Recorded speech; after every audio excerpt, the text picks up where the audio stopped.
আসসালামু আলাইকুম রহমতুল্লাহ। আশা করছি সবাই ভালো আছেন, আমিও ভালো আছি আলহামদুলিল্লাহ। এটা কিছুদিন আগের ভিডিও। আনাস গত কিছুদিন তো অনেক অসুস্থ ছিল, এমনকি এখনো আছে। তো ওকে নিয়ে চলে গিয়েছিলাম সুজিত স্যারের কাছে। অবশ্য চাঁদপুরে অনেক মানুষই স্যারকে চিনেন, যাদের বেশিরভাগ বাচ্চা কাচ্চা নিয়ে যাওয়া আসা হয়। তো আমি বাবুকে বেশিরভাগ সুজিত স্যারকেই দেখাই ছোট থেকেই। আনাসকে যে কয়েকদিনের মধ্যে কতবার ডক্টর দেখিয়েছি তার কোনো হিসেব নেই। মানে স্যারকে দেখিয়েছে, দেখানোর 3-4 দিন পর আবার পুনরায় নিয়ে যাইতে হয়েছে ওরে নিয়ে। তো স্যার তো ওকে দেখে বলতেছে, কি গো কি হয়েছে, কেন আবার ওরে নিয়ে আসছো? মানে এখন অসুস্থতা দেখতে দেখতে এতটা ভয় লাগে যে যদি দেখি একটু হাসি যায় তাতেই অনেক ভয় লেগে যায়। তাই তো চলে আসলাম স্যারের চেম্বারের সামনে। বাচ্চাদের অসুস্থতা নিয়ে পারা যায় না, একটার পর একটা তো লেগেই থাকে। প্রথমে ওর হয়েছিল পেট খারাপ, তারপর হয়েছিল বমি, পেট খারাপ বমি ভালো না হতেই হয়েছে জ্বর ঠান্ডা কাশি। তারপরে সেগুলি ভালো হতে দেরি আছে, তারপরেই আবার শুরু হয়ে গেছে পেট খারাপ। এখন আবার ঠান্ডা, কি যে করবো বুঝতেছি না, একটার পর একটা লেগেই আছে, তো লেগেই আছে, কোনো আর সারার নাম নেই।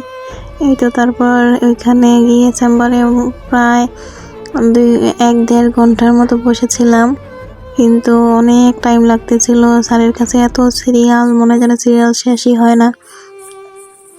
সারাদিন বসে থাকলেও সিরিয়াল শেষ হতে চায় না। তো অনেকক্ষণ বসে থাকার পর যে ভাইয়ের মাধ্যমে ডক্টরের কাছে যাব, উনি বললেন যে আরো 2 ঘন্টার মতো সময় লাগবে। তো এতক্ষণ তো আর ওই জায়গায় বসে থাকা সম্ভব না। আর আনাসও বিরক্ত হয়ে গিয়েছিল বসে থাকতে থাকতে, কান্নাকাটি শুরু করে দিয়েছিল। তো ওকে নিয়ে ভাবলাম একটু ঘুরে আসি। আর এটা আমাদের চাঁদপুরের বিশ্ববিখ্যাত জায়গা, হয়তো সবাই চিনেন, এটা বড় স্টেশন নামে পরিচিত। চাঁদপুরের সব মানুষই এই জায়গাটা চিনেন। তো ওইখানে সময় কাটানোর জন্য চলে গিয়েছিলাম। ওই যে এখানে দেখা যাচ্ছে মামা ভাগিনা 2জন হাত ধরে হাঁটছিল। তারপরে এই ফুচকাটা খেয়েছিলাম, চেম্বারের বাহিরে একদম বাজে ছিল খেতে, একটু ভালো ছিল না। নিয়েও মনে হয় যেন বিপদে পড়ে গিয়েছিলাম আমরা, খেতে ইচ্ছে করছিল না। তো তারপরে আমরা বড় স্টেশনে গিয়ে মামার কাছ থেকে একটা মুড়ি নিয়েছিলাম। মুড়িটা আমার বেশ মজাদারই ছিল, ভালো ছিল মোটামুটি। তো ওই দিন গিয়েছিলাম আমি, আমার চাচাতো ভাই, আমরা 2জন মিলে গিয়েছিলাম। আর আমার ছেলে আবার অনেক মামা ভক্ত, ওর মামা থাকলে আমাকেও প্রয়োজন হয় না, ও আমার কাছেও আসতে চায় না, তো ওর কাছেই থাকে। এই হিসাবে আমার একটু সুবিধাই হয়, যাক আমার টেনশন থেকে একটু আমি বাঁচি, ওদের কোলেই থাকে, আমার কাছে আর আসে না। তো আমার ঝামেলা কমে। শুধু মামা বললে ভুল হবে, নানা নানুরও অনেক ভক্ত।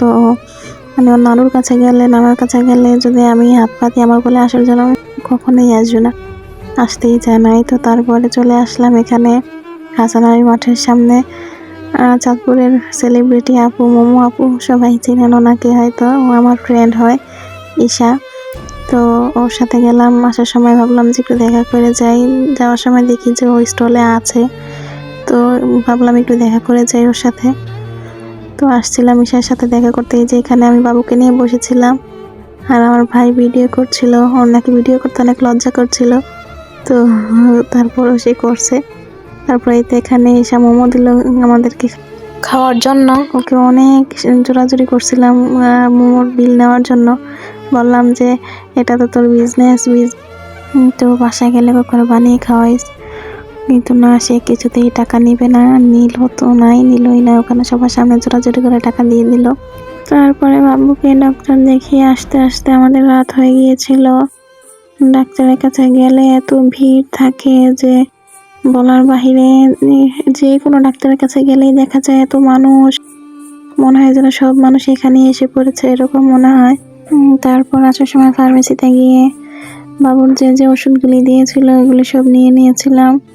ওষুধ দেখলে এখন আমারও ভয় লাগে, বাবুকে ওষুধ খাওয়াতে খাওয়াতে এখন আমি নিজেই অনেক বিরক্ত হয়ে গিয়েছি। পরদিন সকালে আমার এক দাদু পিঠা বানিয়েছিল, তো আমার জন্য দিয়ে গিয়েছিল। আর এই তো এখানে বাচ্চা দেখলাম সকাল সকাল আমরা ছোটবেলায় যে খেলতাম জুলাবাতি, ওরাও খেলছিল। তো ভালো লাগছিল, ভাবছিলাম যে খেলবো, কিন্তু না, ওই দিনই আবার আমি আমাদের দাদু বাড়িতে ফিরে আসছিলাম। তো এই জন্য আর খেলা হয়নি। এই তো মন যাচ্ছিল না, কিন্তু তাও তো যেতে হবে। তো চলে যাচ্ছিলাম আমাদের দাদু বাড়িতে। যাওয়ার ইচ্ছা ছিল না, আব্বু আম্মু দিতে চাইনি, বাবু অসুস্থ ছিল, কিন্তু আমি বলে আসছিলাম যে আমি যাব। আবার আনাজের জামা কাপড় হতে শুরু করে সবকিছু ওই বাড়িতেই, আমি তেমন কিছু আনিনি যে এখানে থাকবো, তো এই জন্য চলে গিয়েছিলাম। আর এই তো এখানে আসার পর আমার শাশুড়ি মা রাতের বেলা পিঠা বানিয়েছিল, চিতই পিঠা। তো আজকের জন্য এতটুকুই। সবাই ভালো থাকবেন। আল্লাহ হাফেজ।